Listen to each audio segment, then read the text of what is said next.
따라해 보세요. 아버지의 품.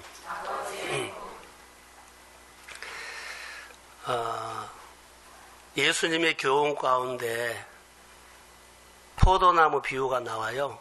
근데 포도나무 가지가 가장 열매를 많이 맺을 때가 언젠가요? 예? 새벽기도하고 수요일날, 아니 금요일날 나온 사람들에게 교육을 했는데 전혀, 자, 뭐 해라 그래서요?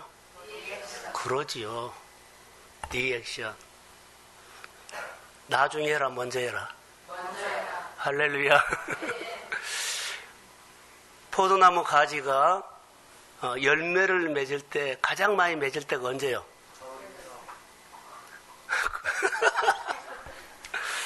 가장 많이 맺을 때가 언제요? 붙어 있을 때죠. 그 가을도 맞아요.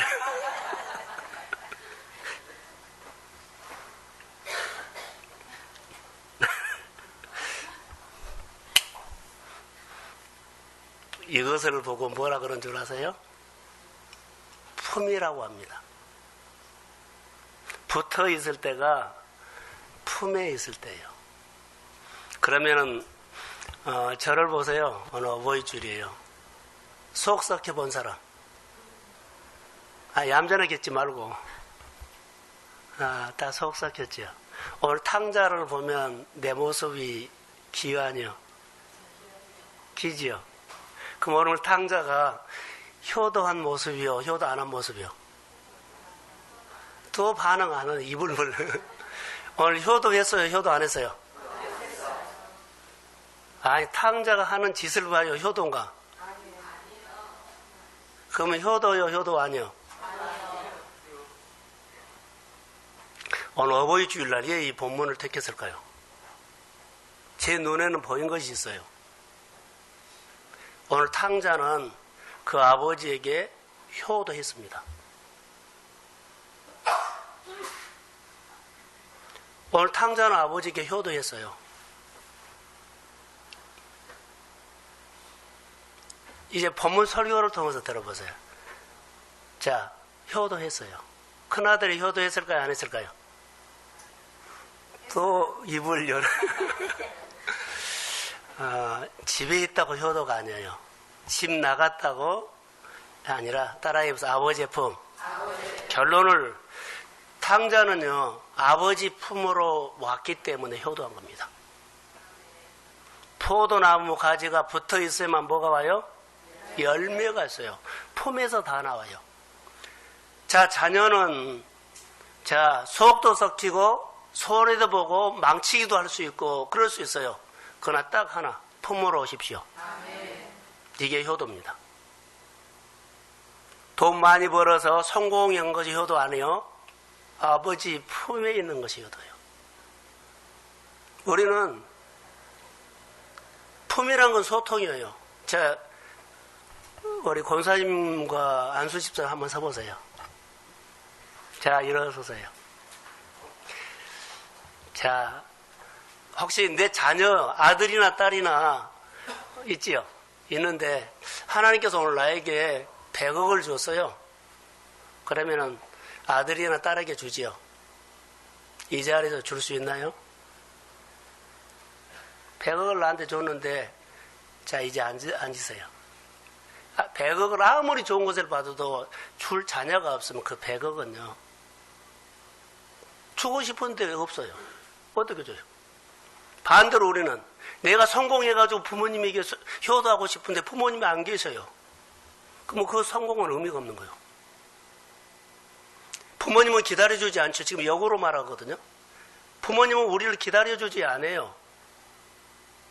자, 내가 성공해가지고 앞으로 자, 부모님 품 따라서 마음대로 살아가지고 성공을 했다고 봅시다.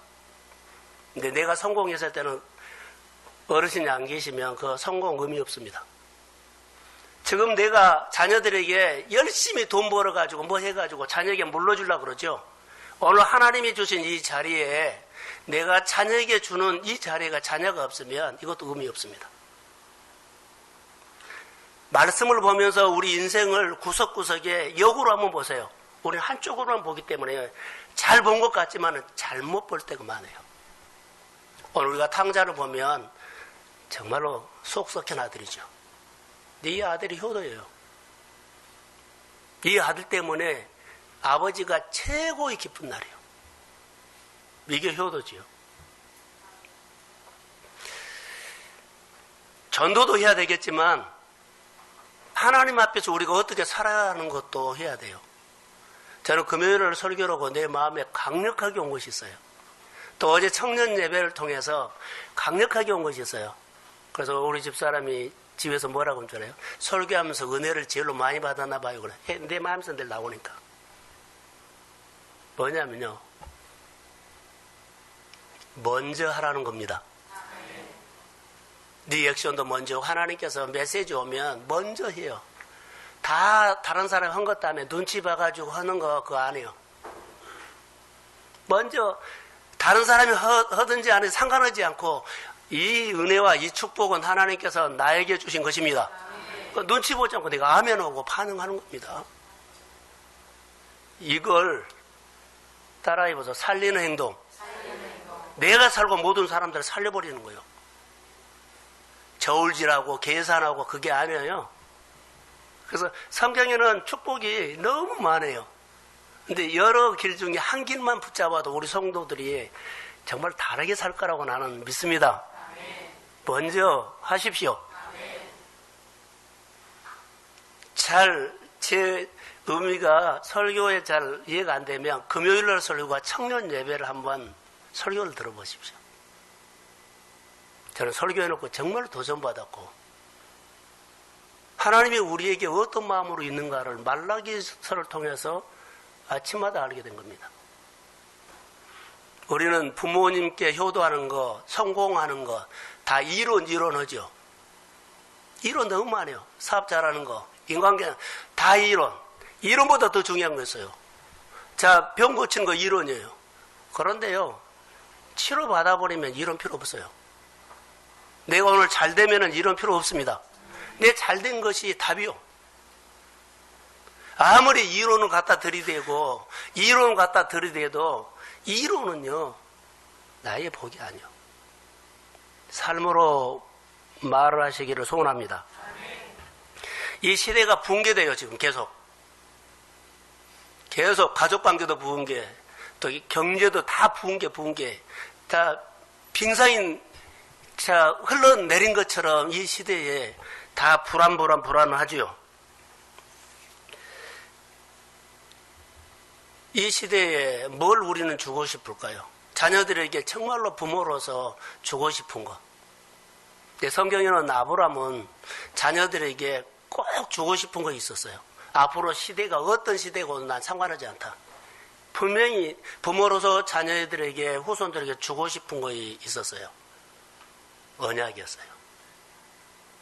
내가 만난 하나님, 이 하나님을 붙잡으면 너 미래가 열린다. 이렇게 말했어요. 부모님들이 자녀들에게 해주고 싶은 건 뭘까요? 어디 좋은 대학교 가라 그거 아니에요. 내가 경험한 하나님을 내가 나에게 말씀하신 그 하나님, 나에게 언약을 주신 그 하나님을 꼭 연결시켜 주려고 예를 쓰는 거예요. 이게 교육이요. 그 이유는 그가 세상 나가서 다 배워요. 부모가 이것 가르치고 저것 가르치고 그것 아니에요. 해줄 수 있는 것은요, 기초로 해줘야 돼요. 뿌리. 하나님 붙잡고 살아야 합니다. 자, 아멘. 이것을 하나님을 붙잡고 사는 연결을 반드시 해줘야 돼요. 근데 다 하는데 이것만 안 해. 그러니까는 뭐라 그래요? 흔들리죠.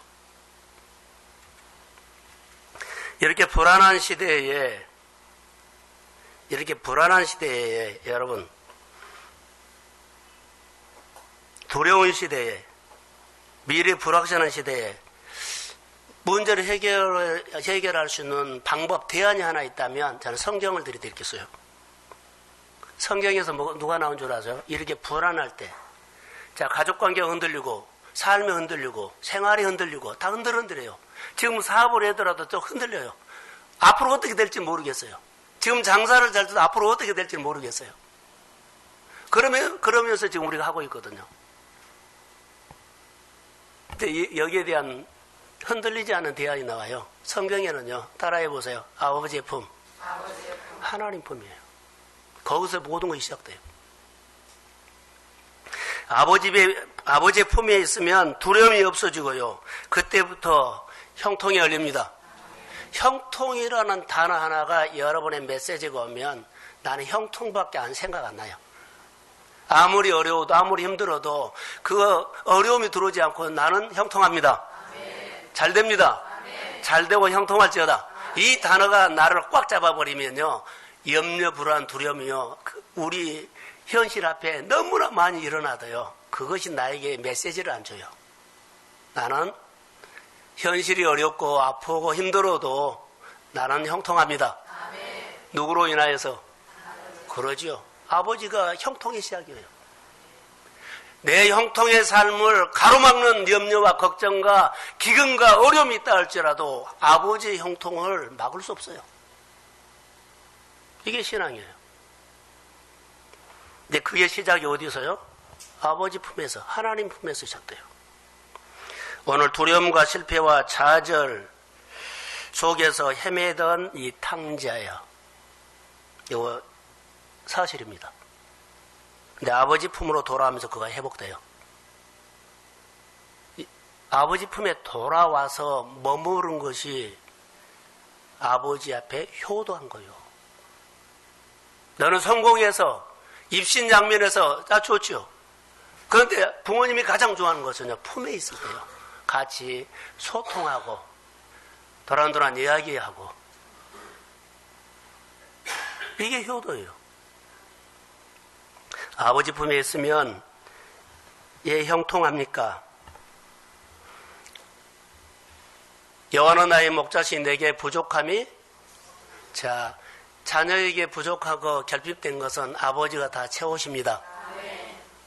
그래서 형통이죠. 이게 품에 있어야 돼요. 내가 품에 있고 자녀들이 품에 있도록 해주는 거. 근데 부모는 나는 그렇게 하나님의 품에 안 살고 자녀에게 그것은 이론을 들이댄 거예요. 이론은 답이 아닙니다. 이 시대에 가장 필요한 것이 뭘까요? 우리에게 필요한 모든 것, 앞으로 미래에 우리 자녀들의 세대에서 살아가는데 모든 필요한 것은 따라해보세요. 아버지의 품에서 나온다.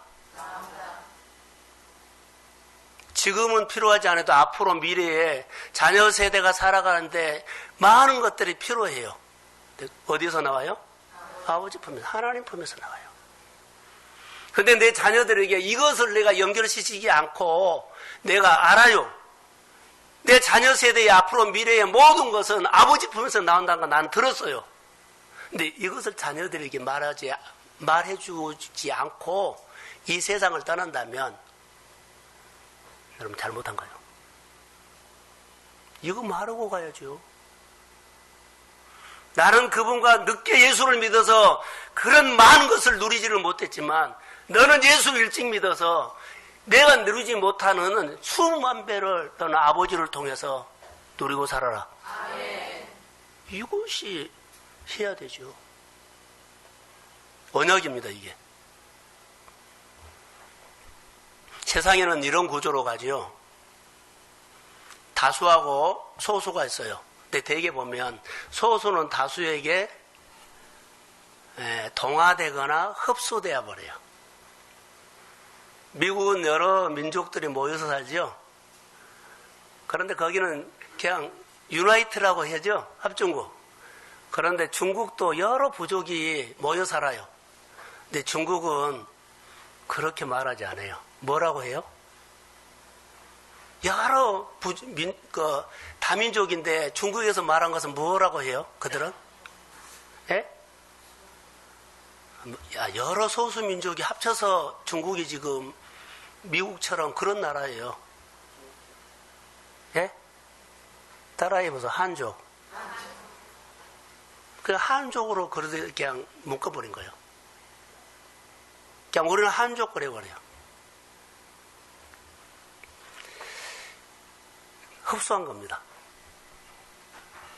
자, 그런데 여러분, 소수하고 다수하고 있죠. 그런데 대개 보면은 다수가 소수를 흡수하거나 동화시켜 버리거든요. 그런데 유일한 두 민족이 있어요. 유태인과 사도행전에 나오는 우리 기독교 신앙 공동체는 소수가 다수를 영향을 줬어요. 그분들의 품이 어디였어요? 아버지 품이었어요. 소수여도 다수에게 영향 줄 수 있습니다. 아멘. 할렐루야. 아멘. 이걸 보세요. 우리가 작다고요? 작지 않아요. 우리 한 사람이 한 사람의 아버지 품에 있으면 여러분 놀라운 일들 하십니다. 아멘. 자, 크게 아멘. 아멘. 유태인들이요 세계를 잡고 있고요. 사도행전에 나오는 그 기독교 신앙 공동체는요 소수였지만 정말로 영향을 줬어요. 그들이 우리에게 주는 메시지는 뭐예요? 아버지 품이었어요. 저는 그렇게 봐요. 아버지 품에서 다수를 움직일 수 있고 다수를 지배할 수 있고 다수를 내가 움직일 수 있는 힘이 강력하게 나온 거예요. 세계사에서 유례없는 일입니다. 이게 바로 아버지 품에 있으면 그래요. 자, 그들이 아버지 품에 있으면 나타나는 것이 있어요. 여유가 있어요. 아버지 품에 있으면 쫓기거나 정정거리거나 허둥대지 않아요. 아버지 품이 이 정도로 우리에게 안정감을 준 거예요. 아버지 품이 우리 삶에 마음의 평안을 붙잡아 준 거예요. 자, 할렐루야. 그래서 내가 예수를 믿으면서 이런 것들을 여러분의 생활 속에서 간증돼야 돼요. 따라해 보세요. 스토리. 그러니까 스토리가 있는 사람이 스토리를 이야기해요. 이론이 있는 사람이 이론을 얘기해요.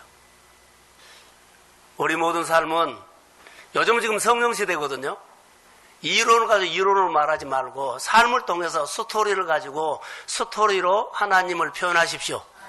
그게 능력이에요. 그래서 아버지 품에 있으면 여유도 있지만 자존감도 높아가요. 우리 못 살아도요. 좀 가지고 있는 것이 부족해도요. 절대 기죽지 않는다는 거. 당당하다는 거. 근데 아버지 품에 있으면 신기한 것들이 있죠. 특별한 것이 있어요. 자, 아까 안수 집사님과 권사님들에게 동일하게 우리 모두에게 질문합니다. 내 자녀들을요, 존귀하게 만들어줄 힘이 있는데, 존귀하게 만들어주지 않는다는 겁니다. 하나님이 나에게 은혜 줘서요. 내가 자녀를 존귀하게 만들어줄 수 있는 힘이 있는데, 내 앞에 자녀가 없다면, 존귀하게 만들어줄 수 없어요. 부모는 자녀들을 존귀하게 만들어줄 수 있는 힘이 있습니다. 그러니까는 힘을 다해서 기도하고 예배하고 하나님 보게 하면 내가 그를 훌륭하게 학자로 대단한 사람으로 한 것이 아니라 하나님이 존귀하게 하십니다. 자, 다시요. 글을 많이 쓰지 말고 들어봐요. 나는 자녀의 삶을 형통하게 할 수 없어요. 자녀의 인생을 형통하게 하실 분은 하나님입니다. 그래서요, 내가 자녀들을 늘 하나님 앞에 붙인 거예요. 예배 나와, 주일 나와, 거룩하게 지켜, 봉사해, 많이 참여해. 할렐루야. 형통케 하는 것은 내가 자녀들에게 모든 것을 다 해준다고 자녀들이 형통한 사람이 된 거 아니에요. 나는 그런 힘이 없어요. 나는 힘이 없기 때문에 내가 할 수 있는 것은요, 자녀들을 존귀하게 만들어주는 일, 하나님 앞에 연결시키는 거예요. 형통하게 만들어주니까 하나님과 연결시켜준 거예요. 그래서 예배 첫 번째로 해야 돼요. 그래서 인생의 최고의 기초가 뭘까요? 여러분 건물 질 때 보면 여기 뭐 백화점 질 때 보니까 땅을 어마어마하게 팠더라고요. 그리고 백화점에 가서 지하가 몇 층까지 내려간 줄 아세요? 6층인가 7층까지. 그때 그렇게 판 거예요. 기초 판 것 보면 건물이 어떻게 올라가는 것을 대부분 알아요. 우리 삶의 기초가 뭔 줄 아세요? 아버지 품이에요. 여러분 부모님이 자녀들을 아버지 품에다가 어떻게 연결시켜 준 것이 그 기초다고요. 그 기초가 그 자녀의 인생을 하나님이 세웁니다. 빨리 우리는 하셔야 돼요. 그래서 인생의 최고의 기초가 뭐냐 하면 스펙도 아니고 실력도 아니고 물질도 아닙니다. 아버지 품입니다. 아버지 품에서 끊임없이 하나님과 연결시켜주는 존귀하게 만들어주려고 형통하게 만들어주려고 자녀들이 만진 것마다 자 문제를 풀고 잘되고 번성하게 만들어주는 겁니다. 그러기 위해서는 뭐요? 하나님과 연결시켜줘야 돼요. 나에게는 이런 재주 없다. 하나님 앞에 붙어 있어야 한다. 이게 아버지 품에서 이루어지는 하나님의 디자인입니다.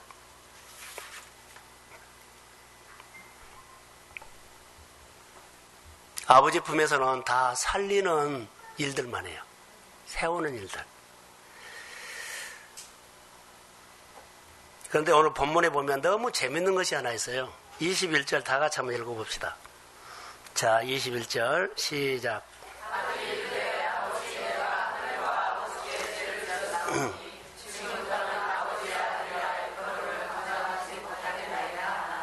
자, 그 다음.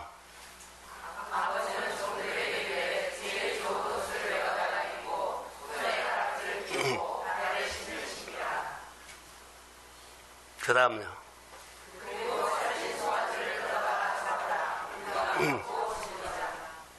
지금 탕자를 보면 지금 성공하고 와요? 실패하고 와요?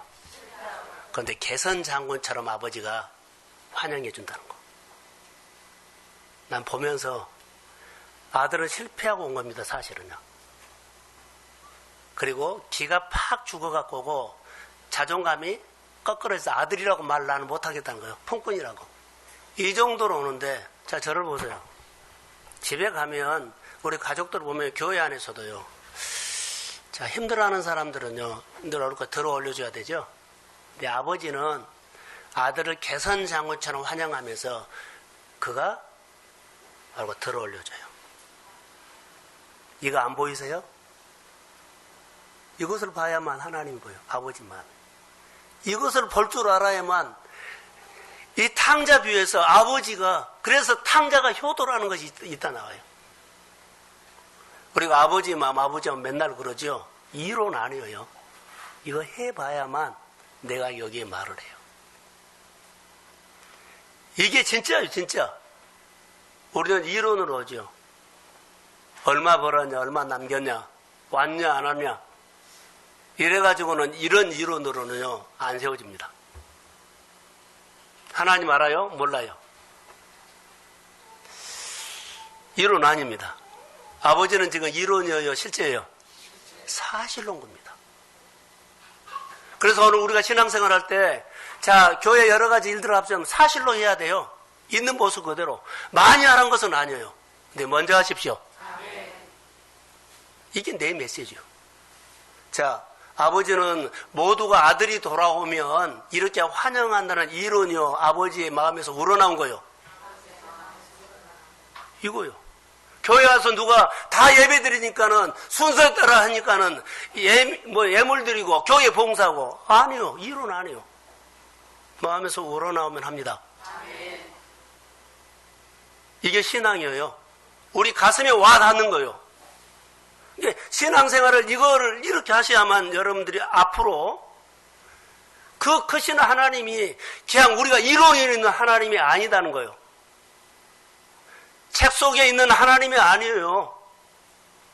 그 하나님은 우리의 삶을 뒤집어 버릴 수 있고 뒤집게 할 수 있는 하나님입니다. 자, 크게 아멘. 이 하나님을 너무 우리가 우습게 보면 안 돼요. 이론에 맞춰서 이것은 안 돼요, 해요, 이거 하면 안 돼요. 하나님은 이 탕자 아버지죠. 아버지는 아들을 하나님의 수준으로 환영을 해줘요. 자, 이 사람을 보니까 하나님은요, 폼에 돌아오면 다 이런 잔치를 해주겠다는 생각이 들었어요. 지금 큰아들이 지금 아버지에게 안 돌아왔어요, 사실은. 그런데 이 아들이 돌아와서 환영해 준 거 보세요. 개선장군처럼. 만약에 집에 있는 아들이 이렇게 아버지 품으로 들어온다면 이건 말이겠어요? 그 이상이라고 할 수 있어요. 하나님은 우리를 이렇게 대접합니다. 다시요. 하나님 우리 한 사람 한 사람을 보이지 않는 하나님 아버지, 우리가 실제로 먹는 거, 입는 거, 마시는 거 이거 말고요, 보이지 않는 영적인 축복이 이 이상으로 하나님은 우리에게 쏟아부어 주십니다. 이것을 느껴야만 하나님 앞에 고마움과 감사하는 마음으로 예배가 표현돼요. 그리고 하나님이 내 인생을 이렇게 하셨다고 기죽지 않고 이 아들이 자존감이 높아진 것처럼 신분이 회복된 것처럼 당당하게 앞으로 살 거라고 봐요. 이 아들이 사실 장자권을 받은 거예요. 이게 엄청난 겁니다. 예수를 우리가 어떻게 믿어야 하는 것, 여러분 한번 생각해 보세요. 자녀는 성공과 실패로 평가받는 것이 아니라 자녀는 자녀의 자리에 있을 때 축복을 받아요. 내가 사업이 잘 되고 뭘 잘하고 이걸로 평가받는 것이 아니에요. 자녀는 자녀의 자리로 돌아왔을 때, 자, 여호와는 나의 목자시니 그랬죠. 여러분, 요한복음 10장 27절 혹시 암송되나요? 내 양은 그러지요. 나는 그를 알고 그는 나를 따르느니라. 그럴 때 자녀가 된 거예요. 그럴 때 양은 목자의 모든 것을 다 받아요. 우리가 똑같습니다. 이 아버지의 행동을 봐요. 자, 형은 지금 입이 막 떨리고 난리가 났어요, 지금. 동생 왔다는 소리 듣고 별 소리를 다 하고 있는데 아버지는 한마디 안 해요. 한마디를 안 하는 모습. 그냥 품는 겁니다. 예요. 아버지가 말하지 않는 이유, 형이 말하는 이유, 아버지가 말하지 않는 이유는 이 아들이 실패한 거 알아요. 기죽 갖고 온 거 알아요. 초라해 갖고 온 거 알아요. 냄새나 오는 입고 나와요. 신발 다 떨어진 거예요. 다 다른 사람에게 먹고 살기 위해서 모든 사람에게 짓눌려서 기죽 갖고 온 거 알아요. 한마디 하지 않고 따라해보세요. 아버지는 살리는 행동을 한다. 이게 축복입니다. 영적으로 하나님은 나를 이렇게 세우고 있습니다. 그래서 신앙생활을 할 때, 자, 그러면 여러분 보세요. 이런 사랑을 받았던 이 탕자가 태도가 어땠을까요? 아버지 내 재산 주세요. 집 나갈 때 태도하고, 자, 이렇게 사랑받고 가. 자, 실패하고 돌아온 이 탕자의 태도는요, 이제는 전에 집 나갈 때 태도는요, 나타날 수가 없어요. 내가 하나님의 은혜를 받으면 태도가 바꿔져요. 그리고 그 태도가 그에게 축복이에요. 우리가 예수를 믿으면서 태도가 결정해요. 하나님 앞에서 하는 태도. 세상은 여러분 이렇습니다. 종처럼 상품처럼 취급합니다. 근데 하나님은 우리를 자녀로 취급한다는 거. 자, 종하고 상품은요, 더 좋은 상품이 나오죠. 종도, 자, 늘 이렇게 부려먹다가 늙은 종이죠. 그럼 젊은 종하고 바꿔버려요.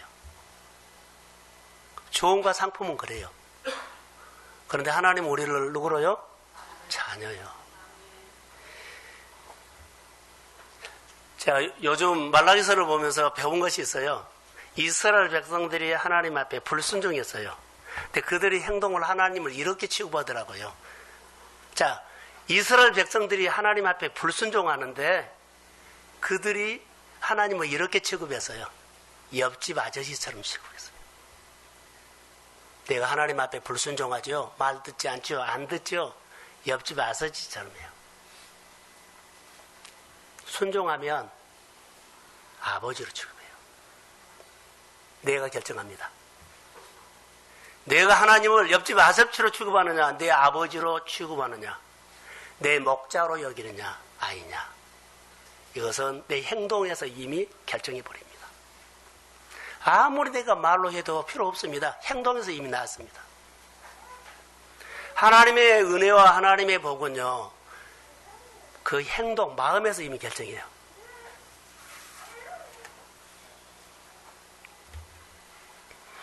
선교사님들이 우리가 성지순례나 또 가면 짧게 가기 때문에 모르는데 제가 영국에서 한 70일 있을 때가 있었습니다.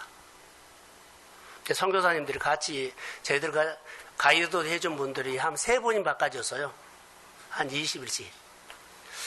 근데 그분들이 우리 이제 고향 간다고 하니까는 그렇게 약 한 2달이죠. 2달 넘도록 있는 분들이 친분관계에 있다가 이제 고향에 온다 그러니까 그들이 울더라고요.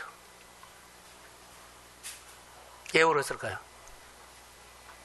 네? 고향 생각. 고향 생각은 뭐요? 뭐요? 고향 생각? 부모님 생각이죠. 나의 살던 고향은. 자, 마이크 누가 한번 잡아봐요. 자, 나의 살던 고향 한번 합시다. 부모님 생각 한번 합시다.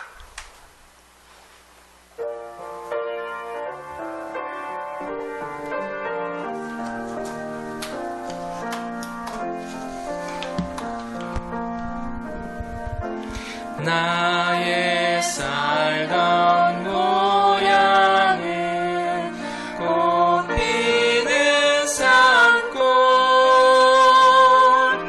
복숭아꽃 살구꽃 아기 진달래 울긋불긋 꽃대걸 자리에 높네 그 속에서 놀던 때가 그립습니다.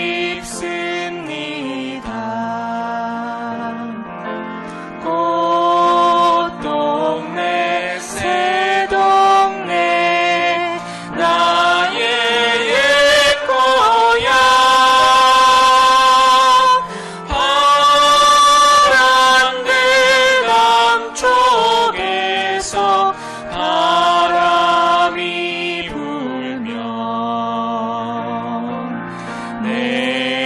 냇가에 수양버들 춤추는 동네 그 속에서 놀던 때가 그립습니다.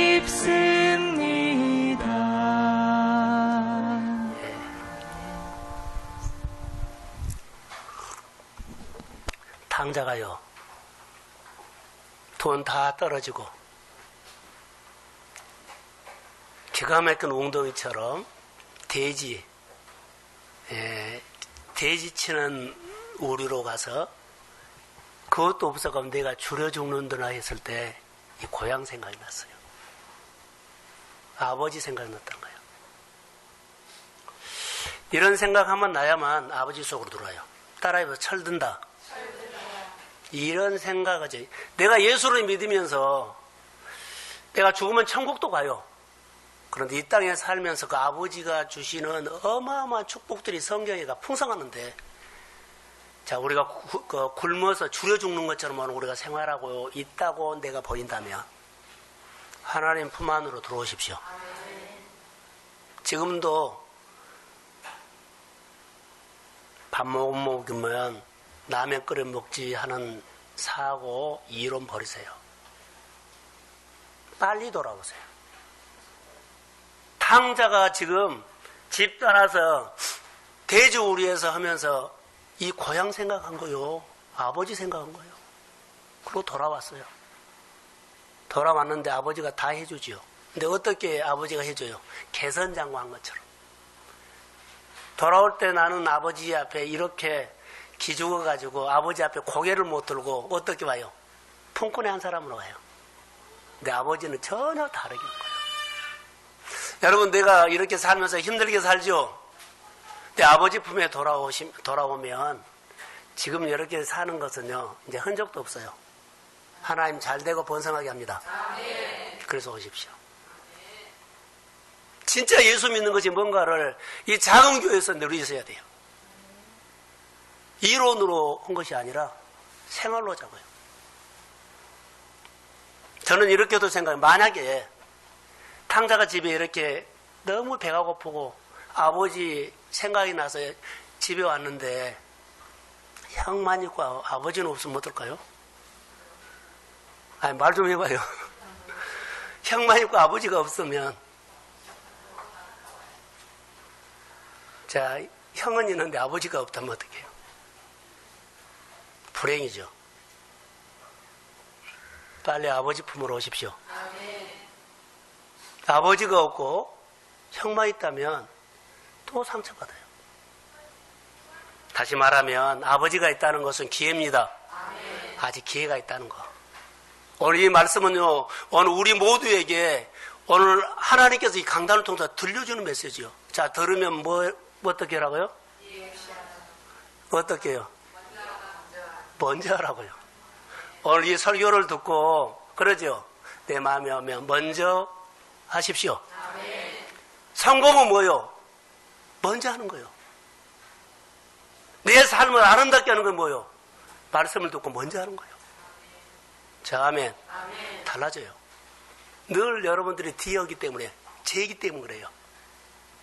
그리고 이론으로 따지기 때문에 그래요. 먼저 하는 사람은요, 그 이론 따지거나 잴 이유가 없어요. 자, 하나님 내가 합니다. 먼저 하는 거예요. 그러고 바꾸셔야 돼요. 여러분 형편 안 봐요. 주변 안 들어봐요. 이것이 그 사람의 에너지요. 축복받는 요.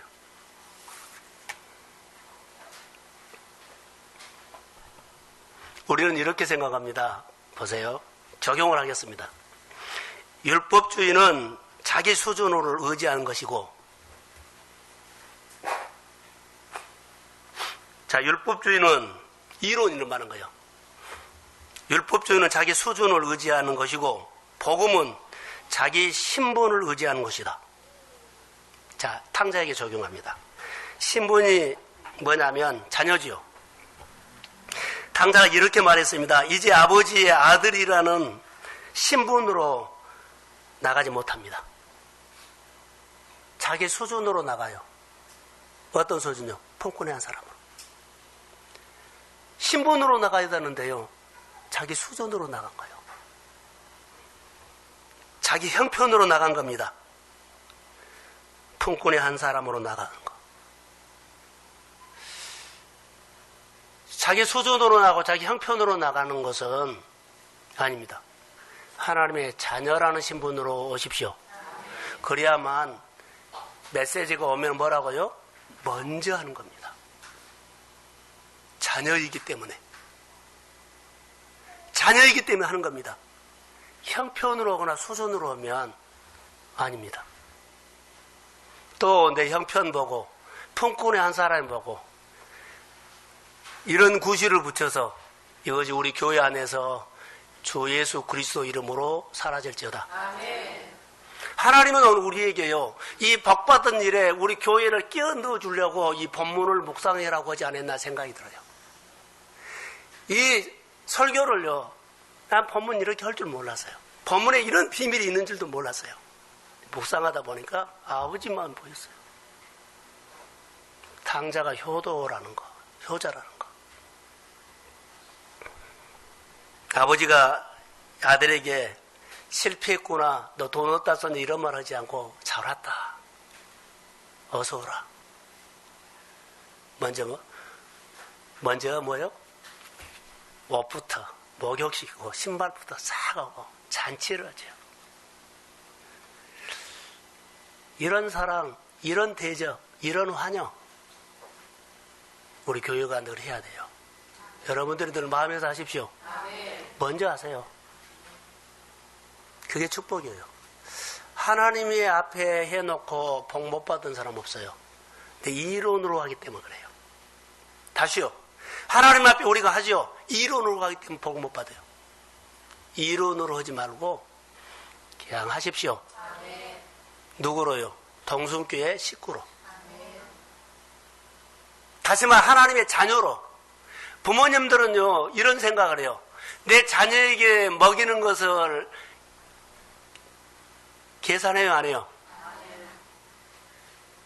안 해요. 가족이면 절대 안 한다는 거.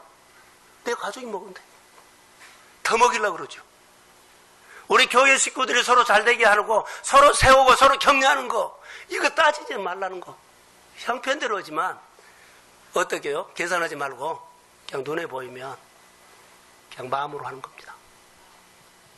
목장에서 특별히 주의 이름으로 많이 하십시오.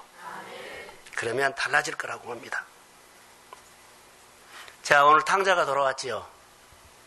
아버지가 다 해주고 오늘 아버지가 최고의 기쁜 날이에요. 탕자가 돌아와서 아버지를 효도한 겁니다. 아버지 품으로 돌아와서, 자, 이게 효도예요. 나는 돈을 많이 갖고 와서 뭐 해서, 이게 아니라 아버지 품으로 와서 아버지가 아들에게 다 해준 거예요. 그리고는 아버지가 너무 흡족하고 너무 좋은 거예요. 세상 쪽으로 말하면 아버지가 술 한잔 했는지도 모르겠어요. 너무 기분이 좋아서. 여하튼 아버지가 이런 날 없었는데, 자, 큰아들하고 있었을 때 이런 날 없었어요. 이 아들이 온 다음부터 이렇게 기쁘고 좋은 날은 오늘이에요. 이게 효도라는 거예요. 내게 있는 것을 아버지는 줄 수 있는 자녀가 있다는 거. 이 아버지는 아들에게, 자, 하나님을 믿었다면 누구하고 연결시킬까요? 하나님과. 내가 이렇게 사는 거, 복받고 은혜 사는 것을 그 돌아온, 내 품으로 돌아온 아들에게 하나님을 연결시켰을 거예요. 어버이날 우리는, 어버이 주일날 이 하나님의 말씀을 들어야죠. 이 날이 최고로 좋은 날입니다. 그런데 탕자형, 세상이 우리를 이렇게 본다는 거 하나만 보겠습니다. 15장 30절. 자, 시작.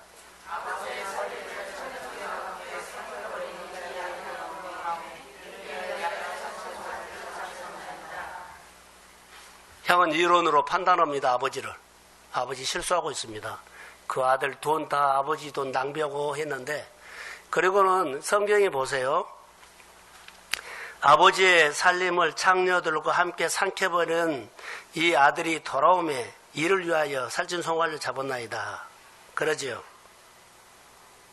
그런데 성경의 어디를 봐도 형은 동생을 바리새인처럼 그렇게 판단하고 있어요. 재산을 창기와 함께 써버렸다는 구절은 성경에 없어요. 그러면 누구 입에서 만들어낸 거예요? 형이에요, 형. 형이 만들어낸 거예요. 형이, 동생이 이렇게 나쁘다는 것을, 아버지에게 잘못했다는 것을 이렇게 까발린데요. 사실 만들어낸 거예요. 아버지는 뭐예요? 계속 살리는 언어래요. 형은 죽이는 언어래요. 동생이 안 왔으면 좋겠다는 식으로. 세상은 그렇습니다. 잘 되는 건 못 보고요. 자꾸 깎아내리죠. 이게 세상이요. 사랑하는 성도 여러분, 살리는 언어를 합시다. 세상은 나에게 어떤 말을 하든지 간에 우리 교회 안에 임직자부터 시작해서 모든 어린이들까지 하나님 안에서 살리는 언어가 복입니다. 그게 축복이에요. 성경에 자존심이 많이 있죠. 그래서 하나님의 품에서 이제 예배가 시작돼요. 너희가 내 안에 가고 내 말이 너희 안에 거하면 무엇이든지 원하는 대로 구하라. 그래야면 이게 아버지 품에서 아들과 아버지. 예수님께서 겟세마네 동산에서 아버지 하나님과 하나님 아버지와 아들 예수가 이 교제를 했어요. 그 품에서. 오늘 우리가 아버지 품에서 교제하는 것이 예배예요. 예배 속에서 이 선포된 말씀을 가지고 이 말씀을 거울로 삼고 내가 고백하고 내가 결단하고 내가 반성하고 내가 먼저 행동하는 거예요. 이게 신앙생활입니다.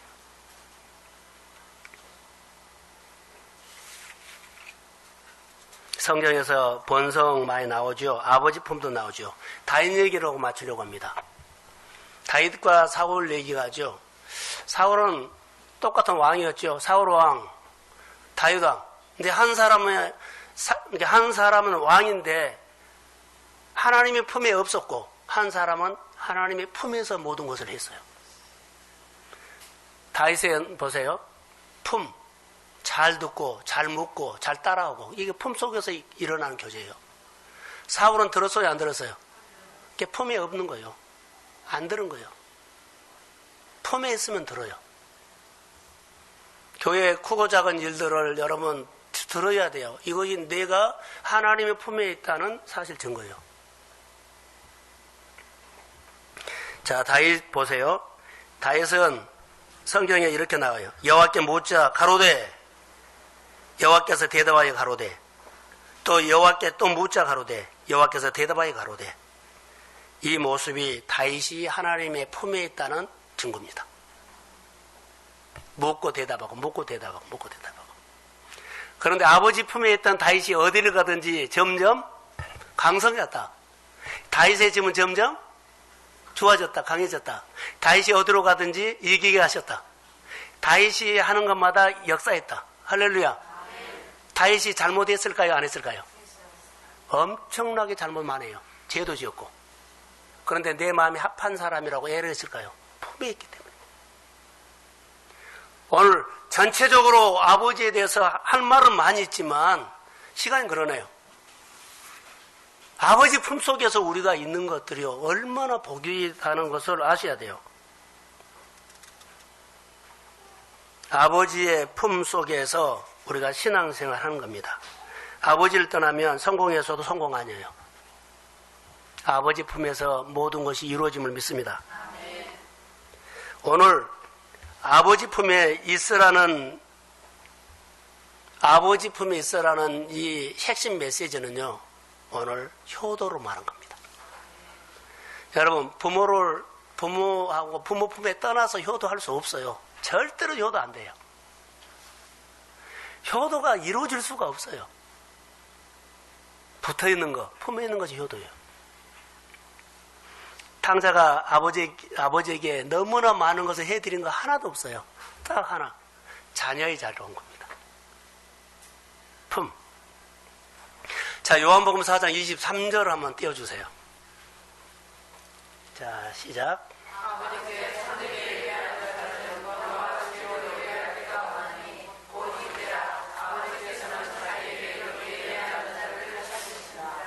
그렇죠. 아버지는 누구를 찾아요? 예배자. 품에 있는 사람을 찾아요. 내 품으로 돌아와라는 말이에요. 나랑 먹고 마시자는 말이에요. 사랑하는 성도 여러분, 교회 속으로 좀 들어오십시오. 교회 뭐 여러 가지 사역하면 다 끼우다면서 참여하세요. 앞에서 주도하는 사람이 있지만은 그런 사람들에게 마음으로 협력해서 이게 품이에요. 그리고 앞으로 내가 주도적으로 할 기회가 올 겁니다. 그래서 배우고 하는 겁니다. 이론으로 하지 마시고. 여러분, 이 속에는 엄청난 하나님의 축복이 들어있습니다. 성경이 그냥 재밌는 역사 소설이 아니에요. 이 우주를 움직여서 하나님이 이 말씀으로 우리에게 다가오고 있습니다. 자, 아버지, 엄마는 완벽하지 않습니다.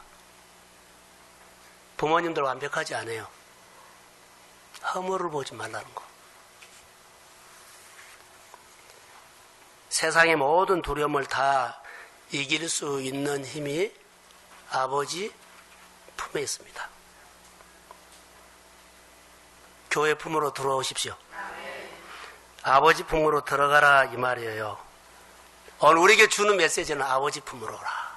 이게 효도입니다. 하나님 앞에 충성입니다. 부모는 아까 말한 것처럼 절대로 기다려주지 않는다는 거. 빨리 살아계신 하나님, 부모님 품으로 내가 앞으로 잘 돼서 부모 효도한다고요. 기다려주지 않아요. 성경에 유일하게 한마디가 하나 있어요. 성경에. 하나님 앞에 쓰는 용어를 부모님께 썼어요. 그게 공경이에요. 그리고 그게 경애예요. 다른 사람에게 쓰지 않아서 딱 부모에게만 썼어요. 하나님에게 쓰는 단어를 부모에게 썼다는 거예요. 할렐루야. 소중하다는 겁니다. 그래서 내 부모를 공경하라는 것은 마치 하나님처럼 공경하라 이 말이에요. 하나님이 모든 것을 시작하셨습니다. 축복도 시작했습니다. 부모 공경이 모든 것이 시작이라는 거예요. 오늘 어버이 주일입니다. 우리에게 주신 교회에 대한 축복은 말씀을 통해서 우리 마음을 그렇게 위로받고 힘을 얻고요. 그리고 아버지 품으로 좀 들어가서 나에게 주신 말씀들을 가지고 먼저 합시다. 예, 우리 성도들이 잘 되고 축복받는 일에 목회자하는 데를 끼워넣고 싶어요. 그래서 오십시오. 모든 기관의 예배가 목장들이 이제는 저는 목회자이기 때문에 끼워넣고 싶어요. 그래서 이런 좋은 일들이 내년에는 더 많이 풍성하게 스토리로 이야기하기를 주의 이름으로 소원합니다. 예, 일어서십시오. 어버이 주일입니다. 늘 마음에 지어버리고 이날만 기억하는 어버이가 아니라 날마다 새겨주세요. 성령님 인도해 주세요. 아버지 품에서 꼭 살게 해주시고 당자는 부모에게 실제적으로 필요한 것은 하나도 더 못 줬지만 당자가 아버지 품으로 돌아와서 오늘 효도를 했고 아버지는 그렇게 기쁜 날이 이전에 없었습니다. 하나님이 가장 기뻐하는 날이 언젠지 우리 부모님들이 우리의 삶을 통해서 기뻐하는 일이 언젠지 아버지 품에 돌아와서 머물러 있을 때입니다. 자녀로 살아가게 하시고 아들로 살아가게 하시고 교회에서는 성도로 살아가게 하시고 그 뿌리 내려서 열매 많이 맺게 해 주옵소서. 질병도 치료해 주시고 생활의 문제도 풀어주시고 아버지의 능력으로 부유하게 살게 해주세요. 자녀들에게는 미래가 열리기를 원하며 재정적으로도 하나님 윤택하게 삶을 풀어주세요. 이제는 우리 주 예수 그리스도의 은혜와 하나님 아버지의 사랑하심과 성령님의 인도하심과 충만하심이 아버지 마음을 품고 살기를 소원하는 사랑하는 성도들의 머리 위에, 가정 위에, 일터 위에, 흩어져 있는 선교사님들 위에, 특별히 질병으로 싸우고 있는 가정 위에 이제로부터 영혼까지 함께 하시기를 간절히 축원하옵나이다. 아멘.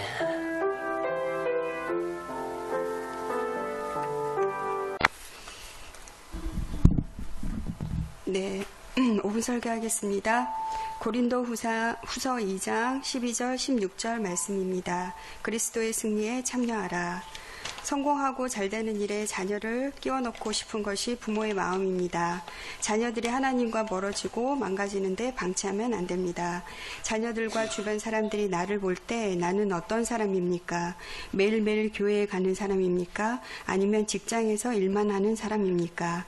나의 모습이 교육입니다. 사무엘은 은총받는 사람이었습니다. 은총은 하나님께 사랑받는 것입니다. 사무엘은 주변의 아이들이 하나님을 떠날 때에도 성전에서 자녀로서 하나님의 말씀을 보고 듣고 배웁니다. 은총은 하나님의 말씀을 듣고 따라가는 자에게 임합니다. 하나님은 사무엘을 선지자로 세우고 좋은 것을 다 줍니다.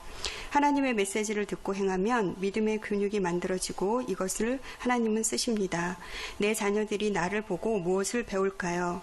예배하는 모습을 보고 배웁니다. 바울에게는 믿음의 아들, 아끼는 제자 디도가 있었습니다. 드로아에서 편지 심부름을 시키고 디도가 돌아오지 않자 일하지 않고 마게도냐로 돌아갑니다. 하나님의 복된 일에 디도를 꼭 끼워주고 싶었기 때문입니다. 바울이 일 중심의 사람에서 사람 중심의 사람으로 변했습니다. 우리가 이렇게 일 중심에서 사람 중심으로 변화해야 자녀가 이것을 보고 배웁니다. 내 것을 내려놓고 예배 자리에 끼워 넣는 것이 나의 열매입니다. 바울처럼 자녀 사랑하는 마음으로 자녀를 복받는 곳에 끼워 넣는 것이 열매이고 상입니다. 교회에서 일을 많이 하십시오. 깊게 참여하십시오. 그리고 하나님의 시선으로 보십시오. 많은 일을 하다 보면 믿음의 근육이 만들어집니다. 이것이 열매입니다. 늘 기본만 하면 믿음의 성장도 변화도 없습니다. 일을 많이 하면 성품과 인격이 바뀌어지고 사람 중심의 사람으로 바뀌어집니다. 이것이 열매입니다. 이렇게 살고 자녀들이 배우고 이렇게 자녀들을 은총 속으로 들어오게 하는 것이 교육입니다. 일 중심이 아니라 예수의 심장을 가지고 한 영혼의 가치를 생각하고 불쌍히 여기며 기다리는 마음으로 일해야 합니다. 나를 내려놓고 겸손하게 참여하십시오. 주님께 붙어 있으십시오. 그러면 주님은 하나님의 영광된 일에 그리스도의 승리에 우리를 포함시켜 주십니다. 네, 여기까지 정리했고요. 저는 5분 설교를 이거 준비하면서 수요일 날 이거를 결정하고 이제 그때서부터 설교를 좀 집중해서 듣고 생활의 나눔을 좀 하겠습니다. 저에게도 자녀가 있습니다. 여러분도 다 보셨지만 대학을 지금 갔는데 이제 원주에 있습니다. 그래서 사실 작년 1년 동안 기도한 게 대학을 들어가면 하나님 꼭 정말 딸의 손을 잡고 이곳에 올 수 있게 해달라고 그렇게 참 기도를 했는데 또 하나님의 뜻이 또 그곳에 있어서 근데 아이가 이제 조금 기숙사 생활을 하면서 멀리 떨어져 있는데요. 제가 신앙생활을 늦게 시작을 하면서 가장 후회했던 것이 뭐냐면 하나님이 사인 보내시고 콜하실 때 빨리 가서 신앙생활을 했었으면 좋았겠다. 그러면 내 인생의 낭비도 없었고 또 우리 자녀가 어렸을 때부터 정말 그렇게 순수한 마음으로 하나님을 영접하고 또 하나님하고 만나서 신앙생활을 잘하면 그 아이 인생도 참 많이 달라질 텐데 이미 아이가 컸고 자아도 형성이 됐고 또 고집도 이제 생기는 나이가 됐으니까 사실 그것을 아이를 신앙생활을 하면서 전도하는 게 사실 참 어려움에 부딪혔었거든요. 그래서 이제 그런 부분들이 제일 후회가 됐었는데 예전에 이제 목사님한테 그렇게 상담을 드렸을 때 목사님이 이런 가르침을 똑같이 저에게 주셨습니다. 그래서 사실 아직은 부족하지만 그래도 이 자리에 와서 예배 자리를 지키려고 노력을 하고 또 내 삶의 우선순위에 가장 하나님을 먼저 이렇게 가장 그렇게 중심에 두고 그렇게 이제 하려고 많이 노력을 했던 것 같고요. 자녀가 이제 요번에 이제 아이가 목요일 날 내려왔어요. 근데 사실 내려올 때 지난번에 어떻게 약속을 하고 갔냐면 5월 달에는 엄마 이제 가정의 날이니까 어버이날 뭘 해드릴까요? 그러길래 딴 거 다 필요 없고 그냥 교회 가자고 얘기를 했었어요. 그래서 아이가 이번 주 목요일날 내려오면서 엄마 제가 시간을 만들어서 교회를 꼭 갔다가 거기서 출발을 할게요. 기숙사를 이렇게 이제 약속을 했는데 이제 목요일날 내려와서 제가 이번 주 교회 갈 거지 이제 그랬더니 스케줄이 바뀌었대요. 그래서 토요일 날 일정이 너무 빡빡하더라고요. 그래서 다시 올라가야 된다고 그렇게 얘기를 하길래 제가 사실은 이 설교 말씀을 안 들었으면 굉장히 많이 윽박지르고 협박하고 화를 냈을 것 같아요. 근데 이제 목사님이 주신 말씀 그리고 또 저에게 하나님 주신 말씀 생각하고 제가 하나님 앞에 먼저 예배자로 서는 거 그리고 제가 하나님한테 먼저 은총받는 모습을 가지고 살아간다면 그것이 흘러가서 아이에게 또 그런 또 때를 만들어 주실 거라는 생각을 했고요. 사실 그래서 싸우지 않았어요. 싸우지 않았고, 근데 아이가 저한테 이제 장문의 문자가 왔습니다. 토요일 날 엄마 너무 소원해하지 마시라고, 자기가 상황이 이렇게 돼서 이번에 이렇게 되는데 정말 다음 주에는 엄마하고 꼭 교회를 가고 그렇게 약속을 지키는 딸이 되겠다고, 너무 소원해하지 말라고 그렇게 이제 얘기를 이제 문자를 주더라고요. 그래서 그런 걸 보면서 이 아이가 하나님의 어떤 존재에 대한 거, 그리고 또 믿음에 대한 싹이 조금씩 이제 자라나고 있구나. 그것에 건강한 토양을 만들어 주는 거는 내가 부모로서 정말 해야 될 일이고, 내가 올바른 신앙생활을 통해서 그 토양이 돼야 되겠다는 그런 생각을 했고요. 제가 믿음 생활 잘해서 또 본보여서 가족 전도하는 그런 하나님의 자녀가 되겠습니다. 감사합니다.